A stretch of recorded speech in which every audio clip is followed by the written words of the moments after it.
사과나무 아래서 낮잠을 자고 있던 토끼가 갑자기 이 사과가 떨어지면서 깜짝 놀랍니다. 이 세상에 무너진 줄 알았죠. 토끼는 놀라서 달려가기 시작합니다. 그러자 숲속에 있었던 이 평화롭게 지내던 다른 짐승들도 같이 달리기 시작했습니다. 정신없이 달리면서 그들은 정작 왜 달리는지를 알지 못했던 거죠. 그리고 또 토끼도 앞에서 달리다 보니까 뒤에서 자기를 따라오는 사람, 이 동물들에게 미안하니까 뭐라고 얘기도 못하고 계속 달리기만 하게 된 것입니다. 우아하지만은 우리 삶을 비춰주는 풍자로 손색이 없다고 할 수 있습니다.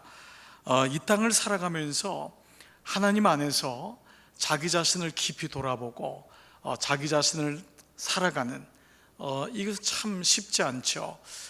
제가 이렇게 유스 우리 청소년 아이들이나 또 우리 젊은 우리 자녀들을 보면서 참 이게 부모가 이렇게 넉넉하게 별로 대주지도 않는 것 같고 잘 좋은 대학을 다니지도 않는 것 같은데 참 건강하게 살아가는 아이들을 보면은 그렇게 마음이 흐뭇할 수가 없습니다. 자기 셀프 에스팀이 높아서 별 그렇게 문제 없는 거예요.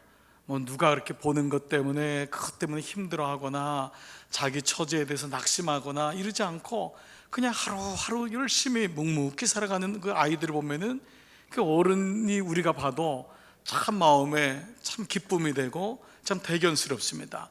한편 저렇게 잘생긴 것 같고 예쁘고 부족함이 없는 것 같고 부모가 저렇게 뒤에서 서포트 해주는데 늘 아이가 불만이 많고 힘들어하는 걸 보면은 참 마음이 참 치근하고 안타까울 때가 많습니다. 정작 자기를 사랑하지 못한 채 사람들의 기대와 이 세상의 속도에 맞추어서 가노라면은 늘 숨이 가쁘고 늘 이런저런 일에 시달리면서 공감으로 채워지는 것이 참 우리의 인생이라 할 수 있죠. 이런 가운데 여러분에게 제가 한 2주 전에 소개해드렸던 그 클레르보의 성 버나드의 하나님의 사람이라는 이 책을 쓴 사람이 있죠. 이분이 자기를 사랑하지 못하는 이유가 뭘까? 이분은 이제 수도원에 입회하는 분들을 향해서 하나님의 음성을 잘 듣기 위해서는 3가지의 문제를 꼭 분별해야 된다라고 얘기했는데 그 이제 말의 의미는 왜 나를 사랑하지 못하는가 하나님 안에서 그것을 이제 3가지로 나누어서 얘기를 했던 적이 있습니다. 비록 수도원에 들어오는 사람들이었고 또 500년이 지난 이야기였지만 오늘날 우리가 다시 되돌아봐도 손색이 없는 크게 틀리지 않는 진리인 것 같습니다. 이 첫 번째로 왜 우리가 자기 자신을 사랑하지 못하냐, 하나님의 음성을 듣지 못하냐, 그 첫 번째는 세속적 가치와 기준입니다. 이 사람에게는 하나님의 기준이나 자기 삶의 기준이 있는 것이 아니라 다른 사람이 삶의 기준이 됩니다. 내가 성공했다고 하는 의미를 세속적인 것으로 비추어 보기 때문에 늘 그것이 자기를 이끌어간다고 생각합니다. 늘 남들이 하는 것은 다 해야 되고 남들이 누리는 것을 누리지 못하면 나는 루저라고 생각되는 마음이 있습니다. 그래서 다른 사람의 눈으로 세상을 바라보고 다른 사람이 나를 바라볼 때 저 사람은 성공한 사람이야 라고 하는 말을 들어야지 마음에 안심이 될 때가 많습니다. 이런 사람의 특징은 평안함이 없습니다. 늘 쫓기게 됩니다. 뭔가를 성취해도 쫓겨요. 그래서 목적을 이루어도 그 다음 또 목적을 향해서 달려갈 때가 많이 있습니다.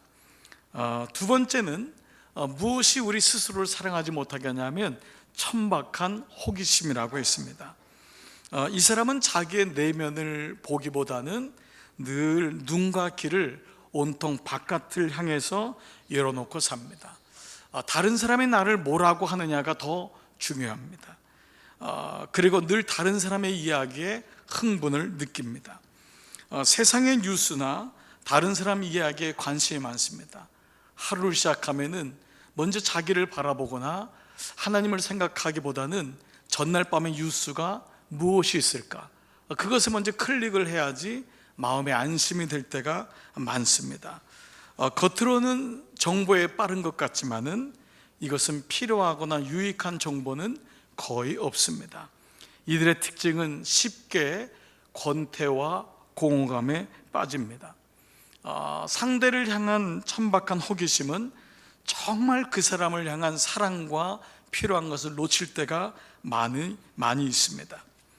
세 번째, 무엇이 우리로 하여금 자기를 사랑하지 못하고 하나님의 음성을 듣지 못하냐? 그것은 바로 잡담과 빈말입니다. 말은 존재의 지배듯이 존재가 약하면 말이 약해집니다.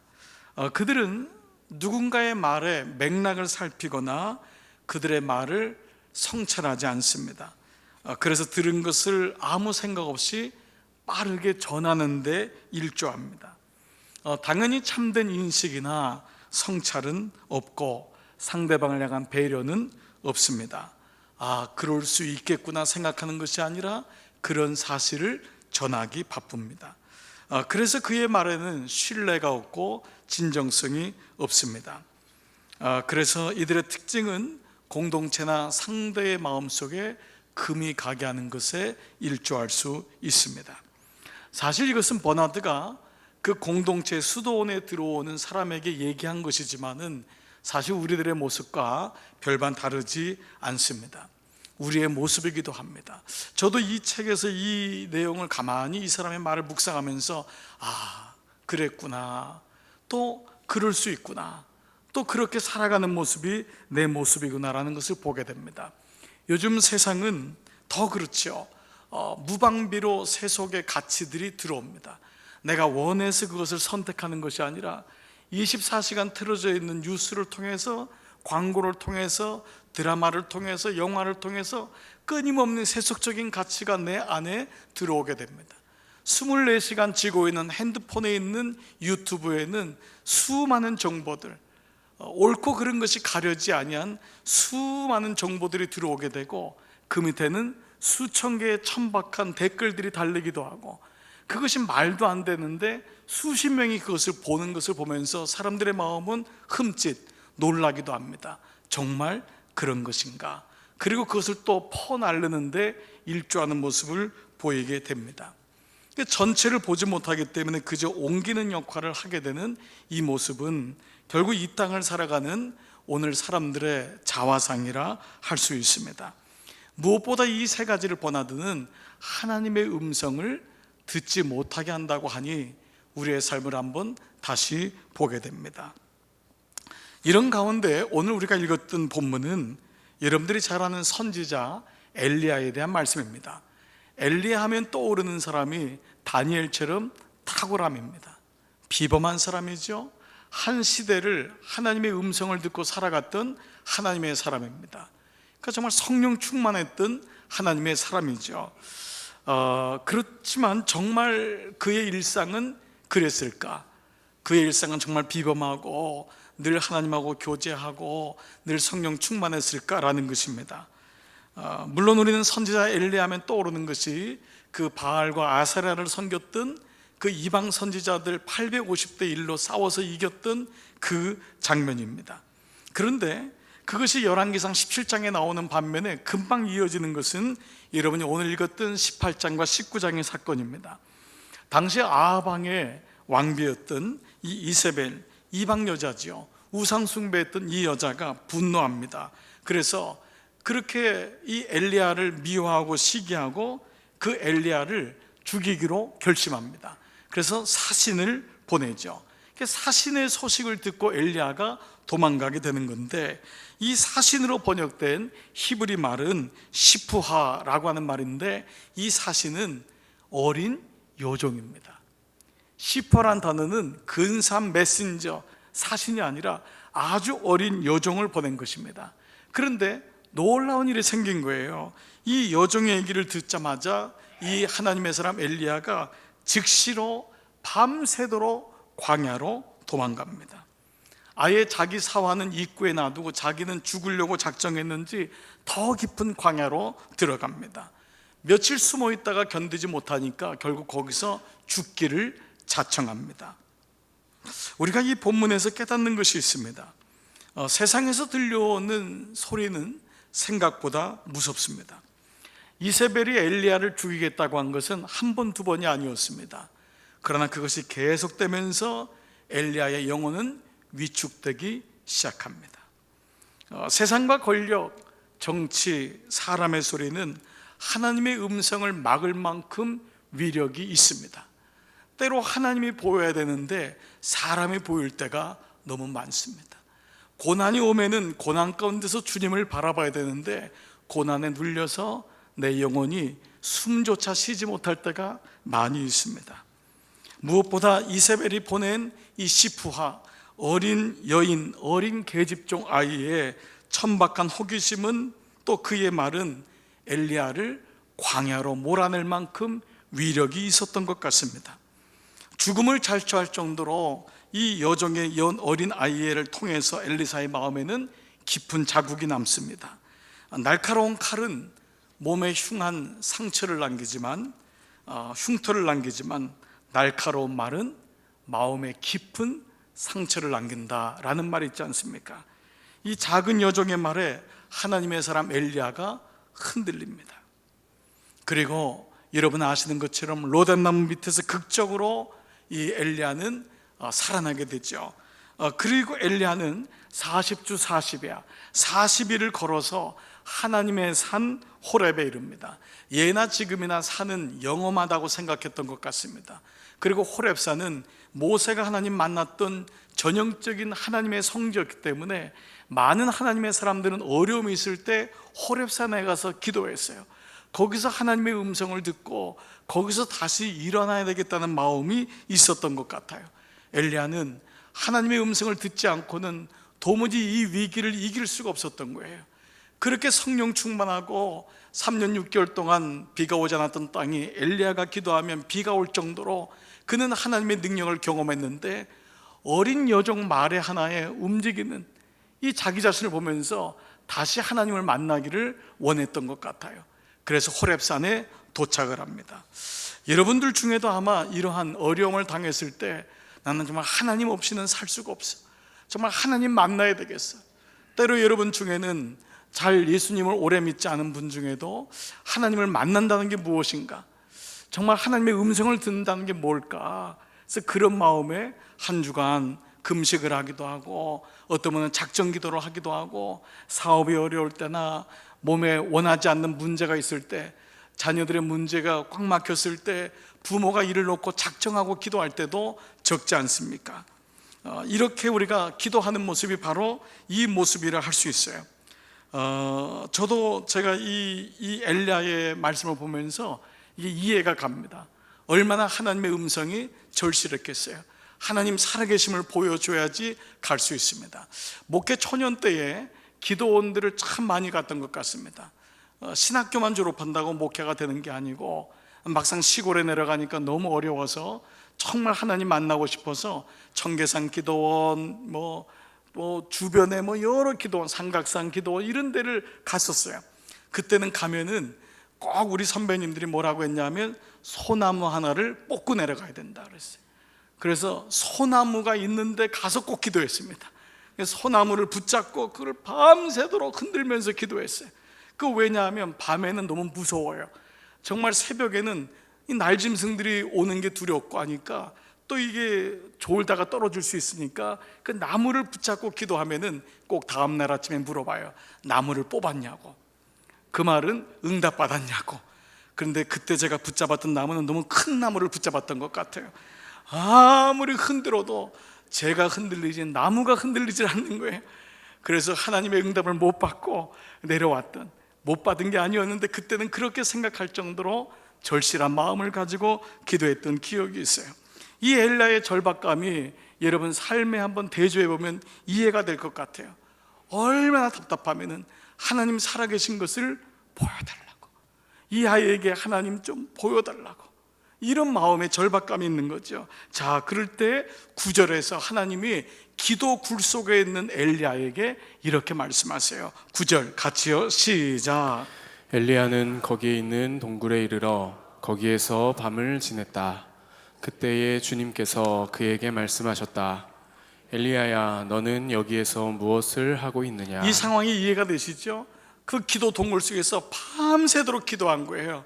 근데 하나님 뭐라고 하냐면, 엘리야야, 너 여기서 지금 뭐 하고 있는 거야? 이 말은 여기 있을 이유가 없는데 이 말이 내포되어 있는 거예요. 그러자 10절에 엘리야가 대답해요. 여러분 같이요. 10절 시작. 엘리야가 대답하였다. 나는 이제까지 주 만군의 하나님만 열정적으로 섬겼습니다.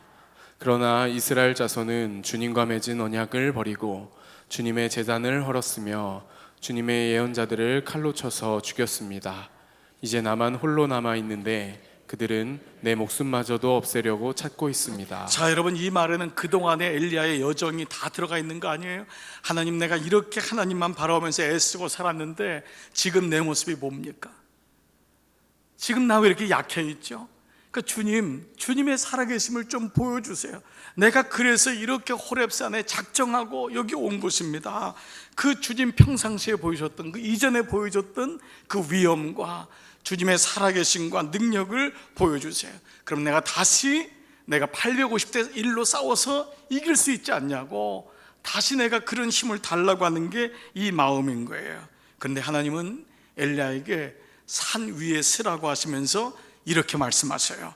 자, 11절 주님께서 말씀하셨다. 이제 곧 나 주가 지나갈 것이니 너는 나가서 산 위에 주 앞에 서 있어라. 크고 강한 바람이 주 앞에서 산을 쪼개고 바위를 부수었으나, 얼마나 바람이 강했으면 그 바람 속에 주님께서 계시지 않았다. 그리고 또 12절에는요 그 바람이 지나가고 난 뒤에 뭐가 있었죠? 지진이 있었지만 그 지진 속에도 주님께서는 계시지 않았다. 지진이 지나가고 난 뒤에 뭐가요? 불이 났지만 그 불 속에도 주님께서 계시지 않았다. 여러분 이게 뭘 의미할까요? 유대인들은 전형적으로 이 강한 바람, 지진, 그리고 불을 하나님의 임재라고 생각했던 것입니다. 여러분 성령의 초대교회 때 보시면은 성령이 임하는 게 뭐 어떻게 임해요? 강한 바람이 불고 불같이 임하고, 또 바울과 실라가 감옥에서 기도할 때 지진이 일어나고, 이런 것은 하나님의 임재, 하나님의 능력을 보여주는 통로라고 생각했던 거예요. 즉 이 말씀은 엘리야가 그렇게 하나님을 기대하고 있었던 거예요. 내가 이렇게 하나님을 간절히 찾을 때 하나님이 강한 바람처럼 아니면 강한 지진처럼 내가 떨리든지 진동을 하든지 아니면은 강한 불처럼 내 삶을 불태워버리든지, 그런 모습으로 하나님의 임재를, 모세가 그 가시나무 떨기 불꽃에서 주님을 만났듯이 그러한 마음을 기대했던 것이죠. 그런데 아무 일도 일어나지 않았고 그 다음 구절에 놀라운 말씀이 있습니다. 다음 구절은 이렇게 시작돼요. 그 불이 난 뒤에 다 같이요 부드럽고 조용한 소리가 들렸다. And after that, after the fire, came a gentle whisper. 부드러운 whisper, 부드러운 속삭임이라고 번역될 수 있잖아요. 개역 성경이 뭐라 하냐면 세미한 소리, 세미한 음성. 기대했던 거는 지진이나 강한 바람이나 불을 기대했는데 하나님이 거긴 아무도 계시지 않고 세미한 소리가 들렸다. gentle whisper, 속삭이는 소리가 들렸대요. 이 세미한 소리의 원어는 콜데 마마 데카인데요, 이 콜데 마마는 뭐냐면 아주 작은, 데카는 바람이라는 히브리 말이거든요. 근데 이 말의 원어는 뭐냐면 바늘이 떨어지는 소리가 들릴 정도의 상태예요. 아주 작은 소리예요. 여러분 누군가에게 조용한 얘기를 할 때 혹은 주변이 시끄러울 때 얘기를 하면 그 얘기가 파묻히잖아요. 그러면 어떻게 하죠? 잠깐 오라고 길을. 그래서 제가 그 사람한테 얘기를 들으려면 길을 가까이 되면은 그 사람이 위스퍼, 속삭여지는 아주 작은 소리, 나만 들을 수 있는, 다른 사람은 들을 수 없는데 나만 들을 수 있는 음성이 바로 그 세미한 음성이라는 거예요. 자, 말씀드린 대로 이 소리는 엘리야가 기대했던 소리가 아니었어요. 그런데 하나님이 지금 이 소리를 통해서 뭘 말씀하고 있는 거죠? 너가 850대 1로 싸워서 이겼을 때 내가 너에게 능력을 주고 살아계심을 보였을 때만 아니야. 3년 6개월 동안 비가 오지 않는 땅을 놓고 기도할 때 비가 내렸지. 얼마나 많은 사람이 환호하고, 야, 하나님의 사람은 다르구나. 그때만이 아니라는 거예요. 선교제에 갔더니 하나님의 일들이 눈에 보일 때가 있어요. 야, 하나님은 살아계시구나. 어떤 능력의 기도자가, 치유자가 환자를 놓고 기도할 때 그 환자가 고침을 받는 걸 보면서 사람들은 야, 놀랐구나. 나에게도 그런 일이 일어났으면 좋으련만. 우리는 어떠한 일들에 대한 이런 기대감이 있는데, 오늘 하나님은 이 하나님의 사람 엘리야에게 너는 도대체 어디 있느니? 내가 너에게 나의 모습을 보여주지 않았었니? 그것은 바로 아주 작은 소리였어요. 그 속삭이듯한 소리.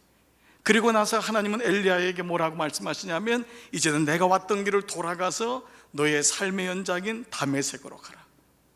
그를 삶으로 돌려보내는 거예요. 일상의 삶으로 돌려보내요. 그가 왔던 길로 가라는 거예요. 이 위스퍼는 하나님의 아주 평범한 일상 가운데서 말씀하시는 그 음성을 얘기하고 있는 거예요. 1980년대에 사람들이 살아가는 일상의 모습을 담은, 그래서 이 영화를 로드 무비라고, 길가에 이제 영화다 해서 길 위에 있는 모습을 찍는다고 했는데, 그 로드 무비의 거장인 사람이 있는데, 이 짐 자무시라고 하는 감독입니다. 이분이 만든 영화가 있는데요, 패터슨이라고 하는 영화입니다. 이 패터슨이라는 영화는 한 젊은이의 그냥 무료한 표정, 그것이 포스터에 나와 있는 거예요. 오늘날로 말하면 할리우드나 액션이나 미스터리처럼 뭔가 궁금증을 가질 만한데, 이 영화는 포스터 자체도 그렇고 너무 밋밋해요. 영화의 주인공 이름도 패터슨이고, 이 주인공이 사는 도시도 패터슨입니다. 그의 직업은 버스 운전사입니다.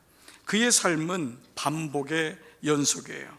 똑같은 시간에 일어나고, 똑같은 길을 걸어서 출근하고, 똑같은 코스를 운전하고, 퇴근하면은 똑같은 개를 데리고 똑같은 길을 산책시키고, 집에 들어와서는 거의 비슷한 같은 시간대에 같은 TV를 보고, 아내와 또 하루의 일과에 같은 얘기를 나눕니다.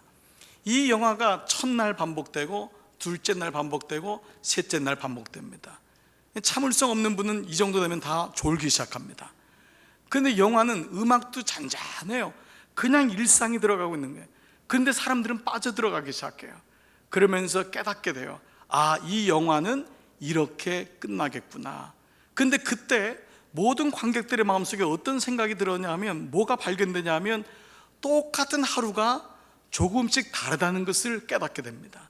똑같은 시간에 일어나는데 똑같이 일어나는 게 아니었습니다.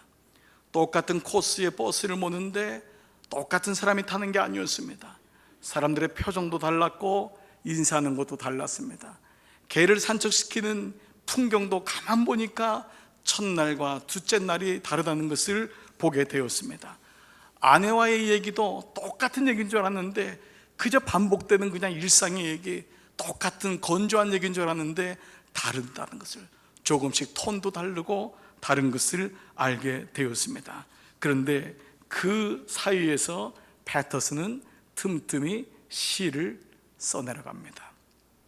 영화가 끝날 때 관객들은 알게 됩니다. 패터슨 시에서 패터슨 시인이 패터슨이라는 이름으로 자기의 삶의 시를 써가고 있다는 것을 깨닫습니다. 지루하게 느껴졌던 일상의 풍경이 얼마나 소중한 것임을 알게 됩니다. 고즈넉하고 평안스러운 삶의 반복이야말로 너무 놀라운 하나님의 은총이라는 것을 깨닫게 됩니다. 요사이 우리는 어느 때보다 일상의 평안을, 또 기쁨을 잃어버린 어려운 시간을 보내고 있습니다. 불안 속에서 평범한 삶이 얼마나 소중한지를 새삼 느끼고 있습니다. 그런데 가만히 보면은 어려운 때는 항상 있었습니다. 그런데 우리 스스로가 가만히 우리 자신을 보면은 이러한 불안과 두려움을 만들어내는데 일조하는 것은 때로 환경보다는 우리 자신의 마음이 더 그러하다는 것을 보게 됩니다. 좁은 땅에서 시시비비를 가리는 것에 익숙한 삶은 우리로 하여금 끊임없는 세속적인 가치와 기준을 가지고 따라가게 하고, 천박한 호기심은 끊임없는 사람들에게 자극적인 뉴스를 제공하고, 영양가 없는 잡담과 빈말은 온 세상에 만연합니다. 사람들은 중심을 잃고 내면의 보탬을 따라서 살아갈 때가 많이 있습니다.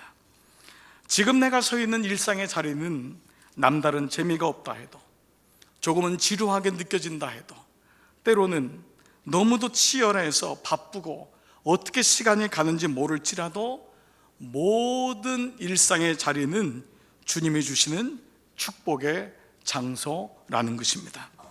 광야에서 고통스러워하던 선지자가, 그렇게 능력의 경험을 많이 했던 그 엘리야가 발견한 진리가 바로 이것이었습니다. 하나님은 지진 속에서만, 큰 바람 속에서만, 불 가운데서만 임하는 것이 아님을 하나님은 그에게 말씀하십니다. 우리의 매일 일상도 마찬가지입니다. 많은 그리스도인들이, 목사님 나는 일상에서 하나님을 경험하는 게 쉽지 않아요, 좀 특별한 은혜 없나요? 어디 좋은 기도원 없나요? 우리는 늘 그러한 갈구를 가질 때가 많습니다. 꼭 그렇지만 않습니다. 똑같은 일상이 반복되는 것 같아도 주님을 바라보는 내 마음이 달라지면은 그 일상의 삶은 우리에게 놀라운 은혜가 됩니다. 새벽에 눈을 떴을 때 살아있다는 것이, 몸을 움직일 수 있다는 것이 감사로 느껴질 때가 있습니다. 주님의 이름을 부를 때 설명할 수 없는 기쁨이 내 안에 오는 것을 경험합니다. 식사를 할 때마다 늘 당연히 먹는 거라고 생각하지만 한 끼의 식사가 얼마나 소중한지를 경험하게 됩니다. 길을 걸으면서, 일을 하면서, 주님을 바라보면서 매일이 새롭습니다. 늘 악한 생각과 선한 생각 사이에서 싸울 수밖에 없지만, 그럼에도 불구하고 하나님은 좋은 생각을 선택하시는 그분 때문에 또 하루를 지냅니다. 상처를 준 사람에 대한 마음을 버리고 사랑하는 일은 너무 힘이 들지만은 주님과 함께 문제를 풀어가기에 이 또한 특별한 기회가 되기도 합니다. 우리의 삶은 때로 무의미하게 보여지고 하루의 연속이고 넌세서 투성인 것처럼 보이지만은, 하나님은 놀랍게도 그 일상의 삶 속에서 우리에게 속삭이십니다. 이것이 하나님의 은혜입니다. 지난주부터 우리는 교회적으로 또 요즘 어려운 때를 맞아서 이 땅과 어려움에 처한 사람들, 그 순간만이라도 멈추어 서서 주님을 바라보자고 기도했습니다. 어떤 분은 처음에는 1분을 기도하려고 했는데 기도할 제목이 그렇게 많다는 것을 새삼 느꼈다고 합니다. 어떤 사람은 누군가하고 만나다가, 친구랑도 만나다가 이 알람 소리가 들리면 친구에게 양해를 구하고 나 잠깐만 기도할게, 그 마음을 가지고 하나님을 바라보는 시간을 갖기도 했습니다. 저도 제가 몇 분이랑 교우들이랑 얘기하다가, 혹은 제가 한 목사님이랑 만나다가도 그 알람이 서로 울려서 잠깐 중지하자, 그리고 잠깐 우리 교회 위해서 기도하고 어려움이 한 사람 기도하자. 목사인데도 불구하고 일상에서 하나님을 느끼는 것은 너무도 아름다운 일인데, 우리의 일상은 그저 바쁘게 지나가고 무의미하게 놓쳐버릴 때가 많이 있습니다. 그만큼 우리 삶에 하나님이 들어온다는 것이 쉽지 않습니다. 내 안에 내가 가득하기 때문입니다. 여러분, 오늘 예배 드리는 것이 너무 감격적인 분이 있을 것입니다. 아마 한 주간 동안 몹시 앓았거나 힘들었거나 예배를 드릴 수 없는 분들이 오늘 예배를 드린다면 그 기쁨은 그분에겐 새로울 것입니다. 그러나 일상의 기쁨은 너무 놀라운 것입니다. 하나님이 우리에게 일상의 기쁨을 느끼게끔, 그리고 거기서 나에게 속삭이고 말씀하시는 것을 경험하게 됩니다. 제가 오늘 아침 1부 예배를 마치면서 2부 예배 말씀을 이제 준비하다가 문득 제가 목회를 포기하고 싶었던, 한번 나눴던 적이 있었던 것 같습니다. 제가 목사로서 맞지 않는다는 생각이 오랫동안 들었습니다. 그래서 이 길을 수십 년을 걸어가야 된다는 게 너무 고통스럽고 두려웠습니다. 그래서 시골에서 목회할 1년 됐을 때, 그때 마침 아이도 아프고 여러 가지 자신이 없었습니다. 하나님이 축복해 주는 것 같지 않았습니다. 그래서 기도원 가서 그렇게 하나님께 부르짖었는데 하나님 말씀해 주지 않는 거예요. 시원하게 너는 내 종이야, 흔들리지 마, 꼼짝하지 마. 그렇게 막 성령의 충만함을 느끼고, 부흥사분들이 얘기한 것처럼 막 몸의 진동을 느끼거나 하나님 살아계신 음성을 들었으면 좋은데, 아무 소리를 들을 수가 없었습니다. 너무 낙담했습니다. 와서 아내는 서울에 올라가 있고 몸 푸느라고 짐을 다 싸기 시작했습니다. 여기까지 하는 게 좋겠다. 내가 목사로 사는 게 민폐가 되겠다.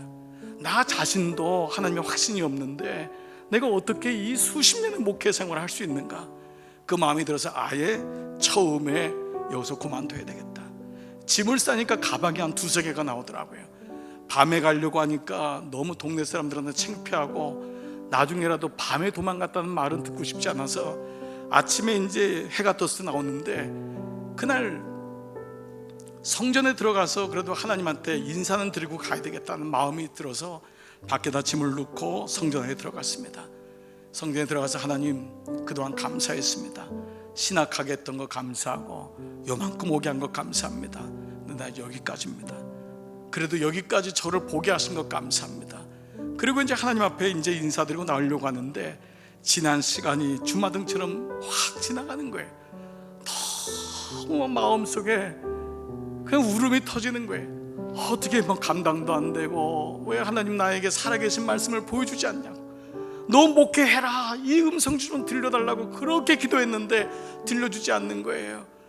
그런데 아침에 햇빛이 쭉 이렇게 그 작은 성전에서 햇빛이 비치더라고요. 사람이 마음이 추우니까 몸도 추우니까 그 햇빛을 따라서 이렇게 이 벽에 기대가지고 앉아가지고 그냥 주룩주룩 눈물만 흘리는데 그 햇빛이 너무 따뜻한 거예요.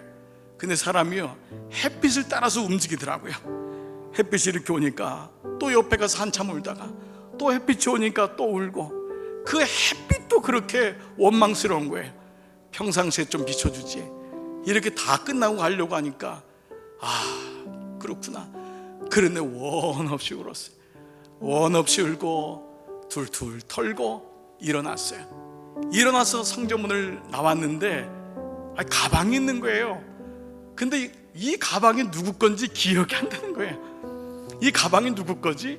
보니까 제가 싸놓은 가방인데 왜 이 가방이 여기 있지? 이유를 몰랐던 거예요.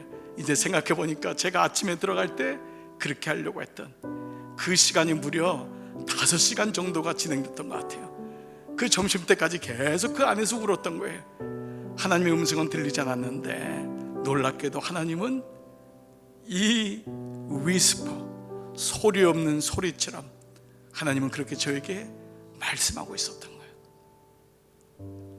왜 내가 너하고 함께 하지 않았냐? 내가 지금까지 너를 붙잡았는데, 내가 지금까지 너의 손을 붙잡았는데, 큰 음성이 들려야지만 너는 내가 살아있다고 느끼니? 큰 어려움에서 나와야지만 내가 너를 사랑한다고 생각하니? 아니다. 그때 그 이후의 감동은 저의 목회 속에서 오랫동안 남아있어요. 여러분 예수님 오래 믿어도 하나님 살아계시지 않은 것 같이 느껴지는 분이 있을 거예요. 정말 살아계신가? 그렇다면 내 아이한테 어떻게 이럴 수가 있지? 우리 집에 어떻게 이런 일이 일어날 수 있어요? 그런데 그렇지 않아요. 오늘 엘리야에게 하나님이 손을 잡아주시는 거예요. 작은 소리로 말씀하시는 거예요. 내가 여기 있다. 내가 여기 있다. 다른 사람은 그 음성을 들을 수 없는데 엘리야는 그 음성을 들은 거예요.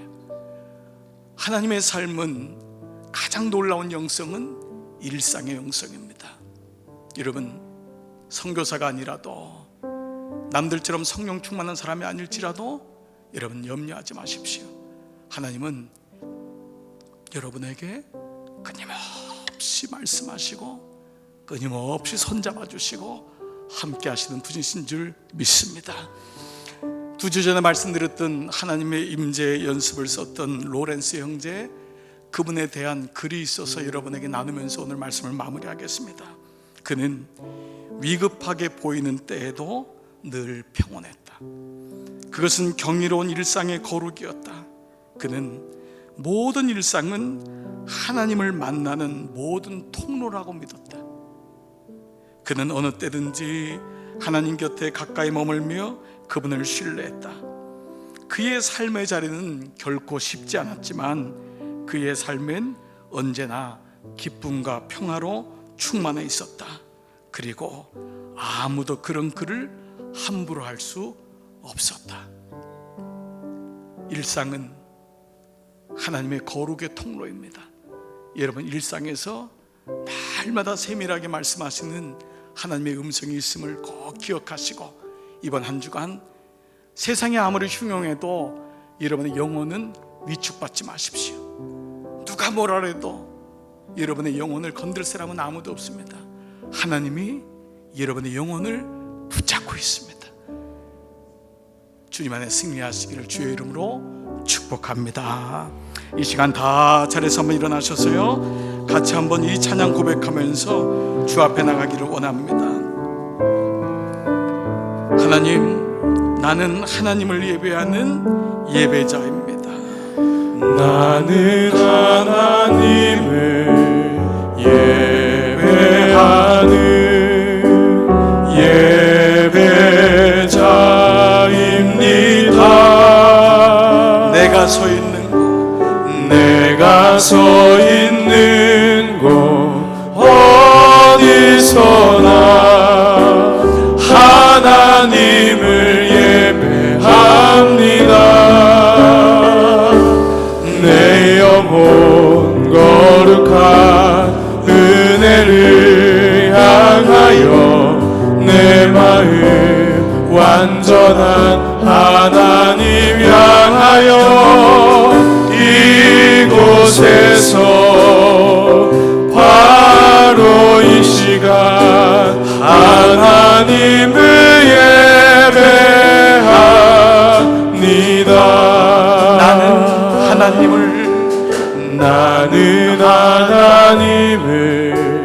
예배하는 예배자입니다.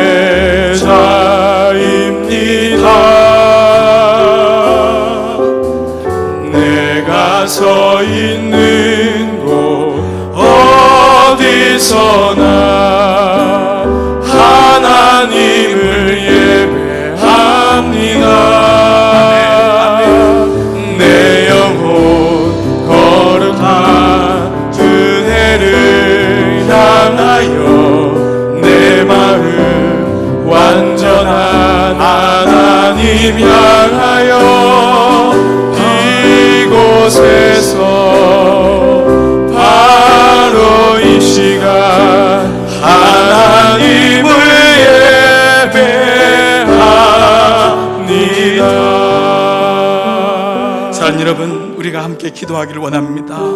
여러분의 마음을 고백했으면 좋겠어요. 여러분, 주님이 말씀하세요. 바로 이 시간 내가 너와 함께 한다고.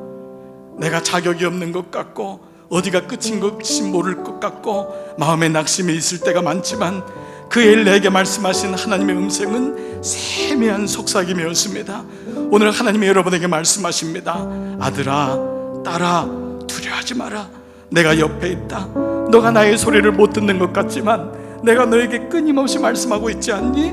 오늘 이 음성을 주 앞에 고백하고 오늘 감사하며 같이 기도했으면 좋겠어요. 이런 마음을 열고 기도하며 나가겠습니다. 살아계신 아버지, 오늘 이 아침 예배하는 종들을 축복하며 기도합니다. 아버지, 때로 하나님 어디 계신지 알지 못하고 때로 답답하여 사방이 우겨싸임을 당한 것 같지만 주님이 엘리야에게 주님 그 불이나 지진이나 큰 바람이 아니라 아버지 작은 속삭임으로 말씀하십니다. 그리고 너의 일상으로 가라고 말씀하십니다. 아버지, 나의 일상 속에 하나님을 느끼기를 소원하고 경험하기를 소원합니다.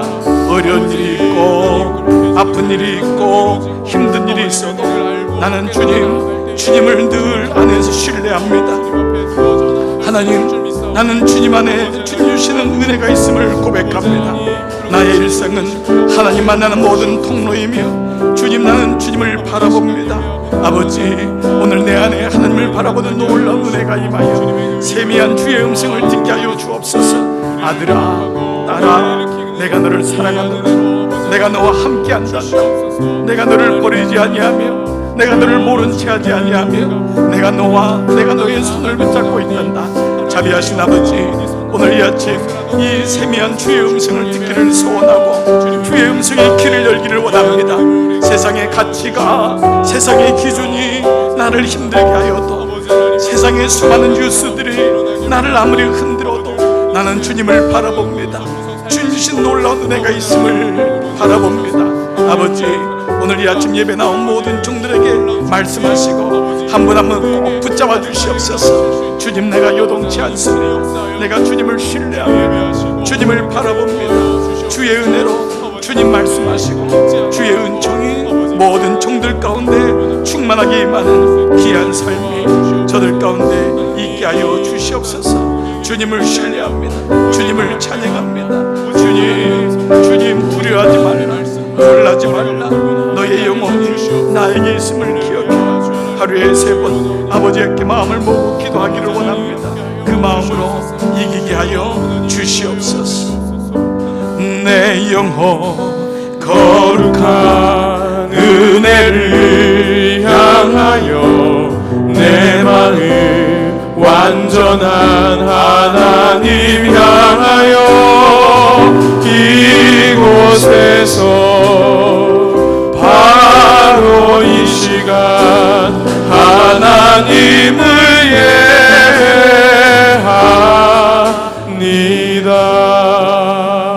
예배합니다.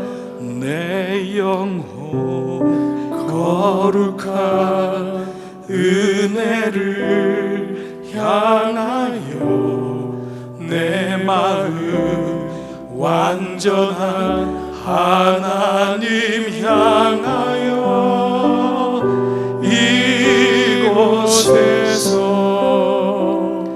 바로 이 시간 하나님을 예배합니다. 하나님을 바라봅니다. 하나님을 바라봅니다.